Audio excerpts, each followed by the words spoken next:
There is zero statistical significance. Because nobody can figure out what's being said here right now. No, there is no last thing right now. We're going to go to... What started as a normal day at the talk show table instantly shifted into something explosive. The calm tone shattered when co-hosts Alyssa Farah Griffin and Sunny Hostin clashed head-on right in front of the cameras. What should have been a simple discussion erupted into one of the most heated, painfully awkward segments the show had ever aired. The spark? A fiery argument about public schools, private schools, and who should control the funding. The energy in the room shifted as both women locked in, refusing to budge. Alyssa leaned heavily on her personal experience as a parent, while Sunny backed her arguments with hard data, setting up a collision that spiraled faster than anyone expected. This wasn't respectful back and forth. Their voices overlapped sharply, their words hitting like verbal jabs, and the audience could feel the entire conversation falling apart. It was loud, it was raw, and it was the kind of unpredictable TV that glued viewers to the screen, unsure of how far things would go. At its core, this wasn't random conflict. It stemmed from deep disagreements about children's education and who holds the power to make decisions. One side fought for individual choice. The other demanded structure and accountability. I'm not making this up. This has been studied. In 2020, a 2020 study found that only about half of states with voucher programs require teachers to have a bachelor's degree, require teachers to have training, require teachers to have licensing, require participating in private schools. If I may get in, just to make it a conversation. But because I have children and because I looked at I went to public school. I believe you got to go to private school. There is zero statistical significance. You got to go to private school. The studio air grew tighter, setting the stage for what was clearly turning into a high-tension showdown. Sunny jumped in first, going straight to the numbers. She held up a 2020 study showing how private schools in voucher programs gained advantages, while many states didn't even require their teachers to have basic credentials like bachelor's degrees. No training, no licensing. She delivered the stats like an attorney making her case, each figure adding weight to her argument. Alyssa countered immediately, but chose a more personal angle. She reminded the audience she was both a parent and a product of the public school system. To her, the debate wasn't theoretical, it was real families trying to make the best choices for their kids. But the issue wasn't what they were saying. The issue was that they were speaking at the same time.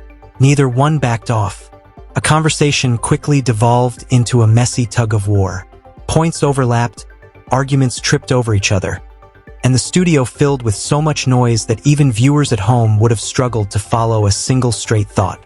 What started as a discussion about vouchers had morphed into a test of endurance between two strong personalities fighting to be heard. We can figure out what's being said here right now. No, there is no last thing right now. We're going to go to break, and then we're going to come back. Yes. Because you can't. What's happening is no one can hear anything anyone is saying, so everybody has to get on it so we can talk. Well, that goes for you too. That's for word, and she's been talking for 3 minutes. We'll be right back. And things were about to collapse completely.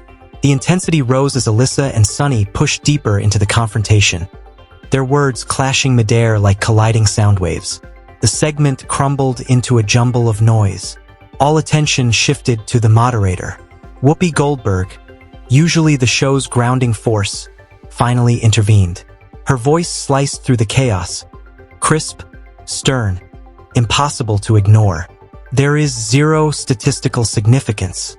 Nobody can figure out what's being said right now, she snapped, stopping both of them instantly. Her tone wasn't just firm, it demanded order. Then came the moment everyone expected. Whoopi called for a break. The audience reacted with nervous laughter and visible relief. On television, silence can be powerful, but chaos leaves scars, and chaos had ruled until Whoopi stepped in. She didn't just pause the argument. She reprimanded them like a teacher breaking up a fight. At that moment, it became obvious. The issue wasn't just education. It had become a contest for control, one that threatened to derail the whole show. I don't really enjoy owning the libs or smacking them down. I want to hear from them and I want to learn, and I'm going to disagree, but we're going to try to find the things we can agree on, and then there's going to be some where we don't, and that's how most people live. If Whoopi hadn't stepped in, the exchange might have crossed lines even daytime TV avoids. And surprisingly, this was only the beginning. The tension lingered long after the commercial break. When the cameras returned, the mood was calmer, but the earlier heat remained in the air. Whoopi knew she had to address it head-on. Looking across the table, she reminded everyone why they were there. "We're all here at the table, yes, and we're having a conversation," she said, her voice steady but firm. She didn't gloss over the fight or pretend it didn't happen. Instead, she reframed it for the audience, explaining that strong disagreements were part of the show's identity. It wasn't meant to be polished. It wasn't meant to be perfect. Sometimes passionate people collide. Sometimes it gets uncomfortable. But that's what real conversation looks like. Alyssa and Sunny listened quietly now.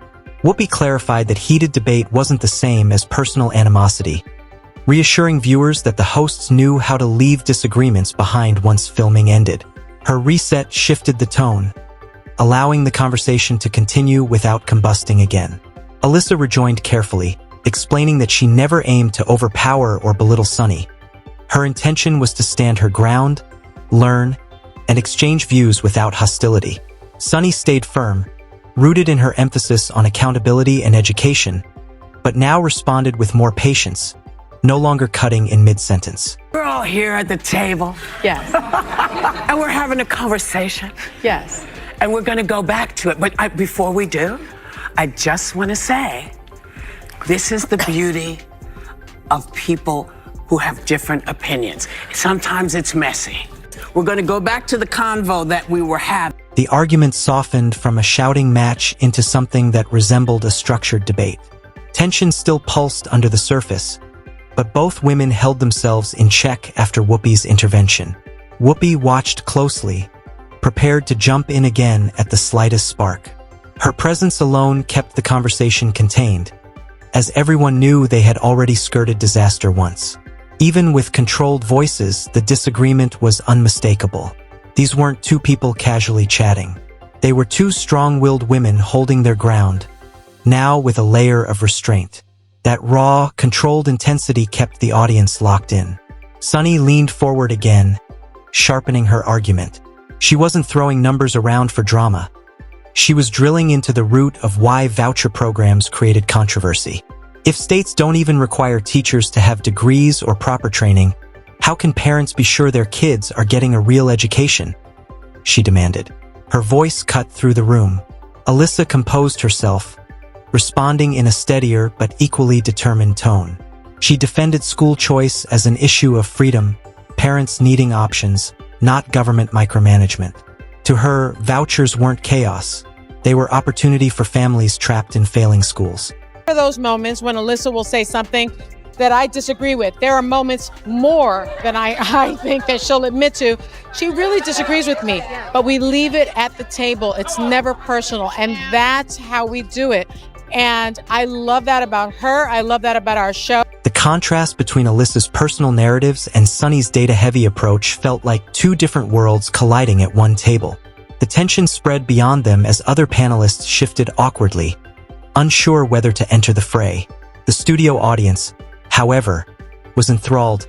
Gasps, murmurs, and bursts of applause marked every high point of the exchange. Live TV thrives on unpredictability, and this moment had it in abundance. Whoopi watched silently, letting the pressure build just enough before stepping in. When she finally spoke, her words restored order. The problem, she said, wasn't disagreement. It was the refusal to listen. Nobody can hear anything when everyone is talking over each other, she said, her tone firm but patient. Alyssa and Sunny exchanged determined glances, both wanting the final word. But Whoopi redirected the focus to the show's purpose. This wasn't merely about education policy, it was about competing personalities. And when personalities collided this fiercely, the boundary between entertainment and chaos blurred. Viewers weren't just watching a policy debate, they were witnessing ego, emotion, and conflict in real time. Yet Whoopi didn't dismiss the chaos. She acknowledged the mess, framing it as part of authentic discussion. Sometimes it's messy, she said, and the audience felt the truth of it. Messy meant real. Messy meant passionate. Messy meant human. The camera lingered on Alyssa as she softened, explaining she wasn't trying to destroy opposing views but understand them. Sunny remained firm but calmer, the heat reduced from full fire to a controlled flame. It became clear this wasn't about winning. It was about navigating disagreement without tearing the table apart. The balance was fragile but fascinating. Whoopi bridged the gap, reminding viewers that these women could clash intensely on camera yet walk away without resentment. It was rare transparency from a show built on conflict. Viewers saw themselves in the moment. Families arguing at dinner, friends debating online, people fighting over politics and values. But here, it unfolded under studio lights. Alyssa and Sunny became symbols of the world's broader divide. The segment ended, but its energy stayed alive. No one would forget the face-off or Whoopi's decisive intervention. It wasn't just another episode of The View. It was a showdown, a lesson, a warning, and a question all in one. How much conflict is too much? And how close can live TV get to chaos before crossing a line?